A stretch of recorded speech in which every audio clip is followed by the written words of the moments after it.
tacones, como príncipes hechizados del silencio. Llevan un siglo, hermano, y porque no dan el viento, me han dado su cera blanca, su orina y coroteo.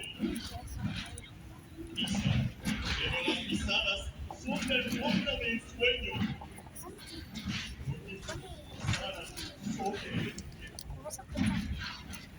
va pasando las vidas, cuentas un rosario inmenso, en el lindo techo en niebla de la medianoche el silencio. Van pasando las puertas con sus invisibles dedos, y hay un viajero de lágrimas de los siglos y tinieblas. Pero callar, ella sale por la puerta el Nazareno.